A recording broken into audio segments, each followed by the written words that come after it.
Hello, friends, and welcome to the Follow the Moon Challenge. My name is Alice in Wonderland, and I'm a little bit obsessed with the moon. This 2026 Follow the Moon Challenge is going to be unlike any other moon challenge because all of the moon cycles in 2026 are slightly shifted and different from what they usually are. We always do this challenge in Aquarius season because Aquarius helps us to think about things differently and to think outside of the box. So it's a perfect time to learn something new about the moon. So I think we're all going to learn something new together about the moon, myself included. I think this challenge is going to be really interesting. So whether you've done the challenge before, I think this is going to be something new and exciting. And if you haven't done this before, then of course it's going to be new and exciting. So I'm really excited to jump into today's video. Know that we are premiering them live every day for 30 days at 11 a.m. Without further ado, let's jump into today's video.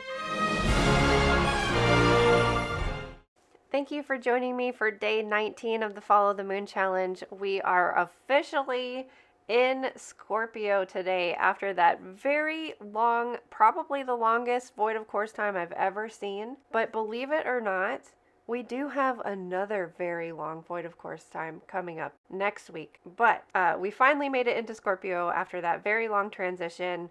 So let's get spooky. So Scorpio is a water sign, and we've already experienced the other two water signs so far this moon cycle.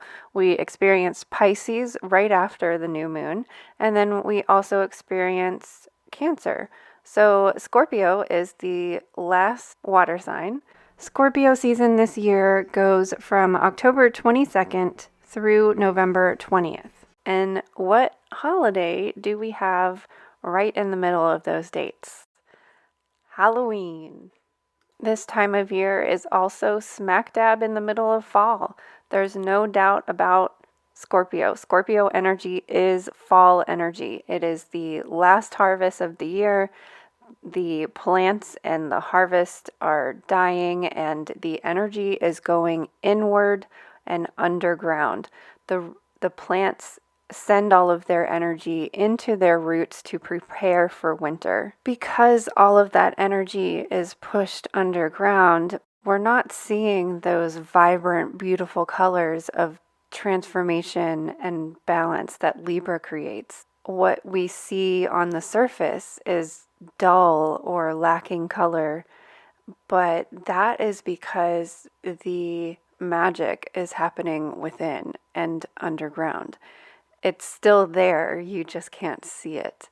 So water energy helps us to tap into those emotions that might be below the surface, that's literally underwater or underground. Scorpio energy allows us to look at that darkness, to go deep within, or look at that emptiness and find that spark, light, or secret that's hidden deep within.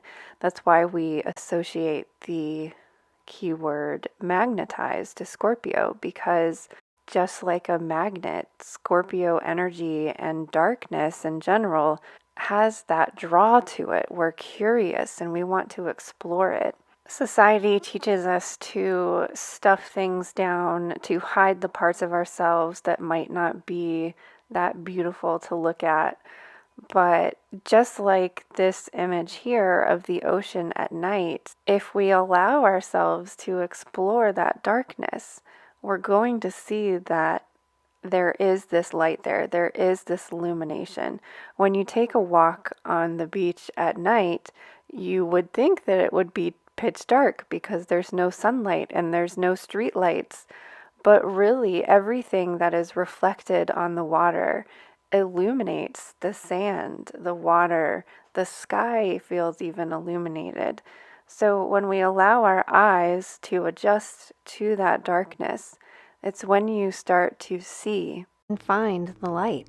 We are moving further and further away from the full moon, and we are almost to the last quarter, which is 50% lit. So technically we are still the waning gibbous, but we are almost to that last quarter.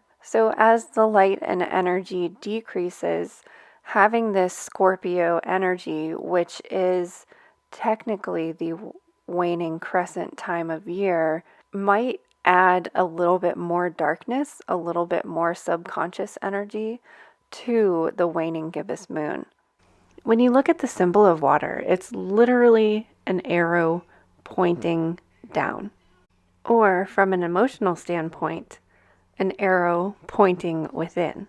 Imagine if you're walking through the woods and you come across an old abandoned house. Now, you're going to assume that it's haunted, for one. Why is that? Why would an empty house automatically be haunted?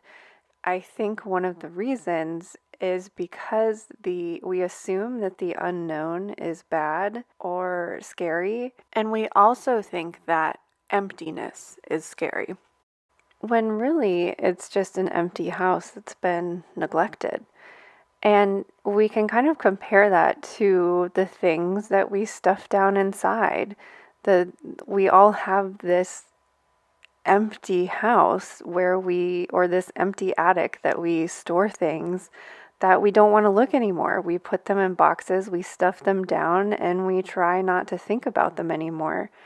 And what happens when we neglect those things is that they try to get out of that locked room. They are trying to escape and end up being more dramatized or chaotic than they originally were.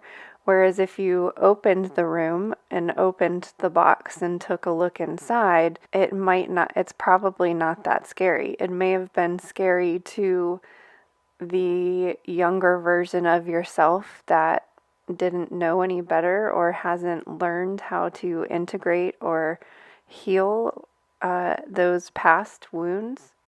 So when we look at an old, empty, abandoned house, what if we looked at it a little bit differently? What if we looked at it as what it once was? Possibly in its lifetime, it was a beautiful home with a happy family in it. It was brand new at one point in time. It was shiny and pretty and filled with things and people that were loved and adored. And you're still drawn to this old abandoned house because you're curious what's inside. It's almost like it's calling your name and pulling you towards it. And that's what shadow work is. It's like there's this piece of me that I've neglected and I've kept hidden, but it's calling me to look at it and explore it. And if you allow yourself to explore this dark and scary abandoned house, you're going to remember, if you're able to heal it, you're going to remember that, hey, this used to bring me joy. This used to keep me safe. This used to keep me protected.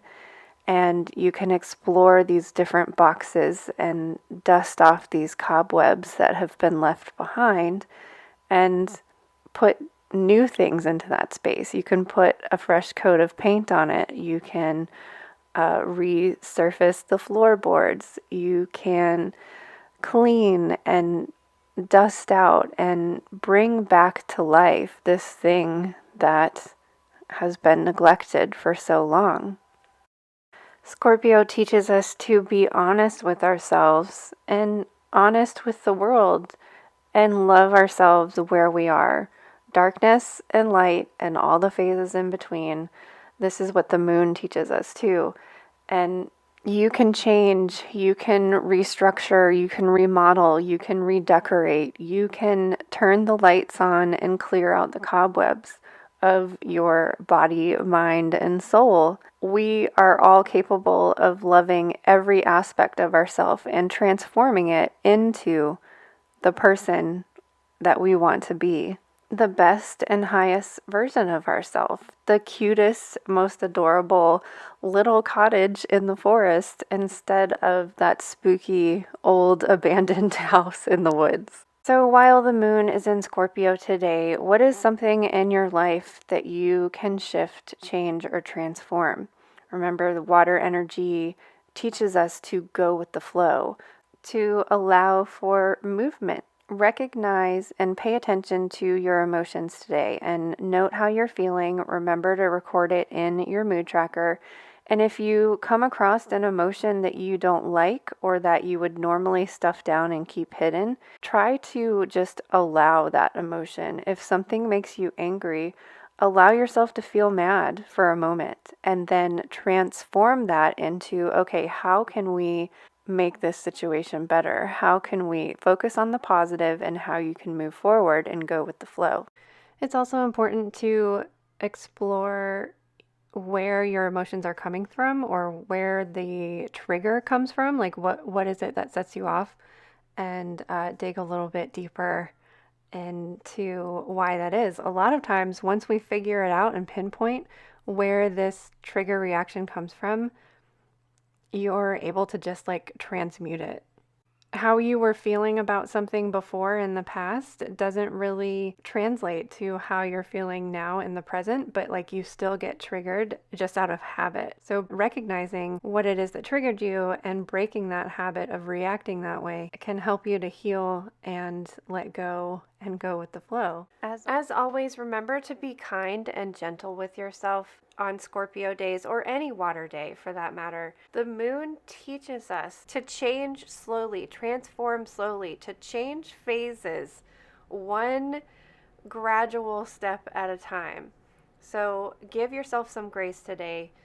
Give yourself some time and space today if you are needing it. Personally, I know that I'm going to have a difficult time with a Scorpio moon day, especially because I am going through a transformation that I am somewhat resisting or struggling to move and flow with. So I don't put any pressure on myself on Scorpio days. I don't hold, like, I make my priority making sure that I am okay, that I am safe, that I am comforted, and if I can't get it done, fine. I allow myself to not get things done on Scorpio days because I know that I'm going to be feeling different on a Sagittarius day. Honestly, lately I'm not feeling that great until a Capricorn or an Aquarius day, sometimes even a Pisces day. So I'm struggling with Sagittarius days these last few moon cycles as well. Um, and I think the reason for that is because I'm struggling to find hope again. Like Sagittarius always used to give me that hope and that excitement and that spark and motivation to move forward, but I'm struggling with that as well. So that's just something that I know about myself because I've been tracking my mood for so long, because I've been following the moon cycle for so long. So I know to anticipate these things. And I just, because when we put pressure on ourselves, it just makes it worse. So I don't put any pressure on myself for a Scorpio day. Just getting through the day is enough for me on a Scorpio day. And we've got more Scorpio day coming up. We're going to talk about Scorpio again tomorrow for day 20. We are not moving into Sagittarius until March 9th in the late morning. So, Scorpio energy all day today and all day tomorrow. Thank you so much for joining me for day 19 of the Follow the Moon Challenge. Let me know in the comments how you are feeling. Give me your emoji face. How are you feeling today? Are you happy? Are you sad? Are you crying?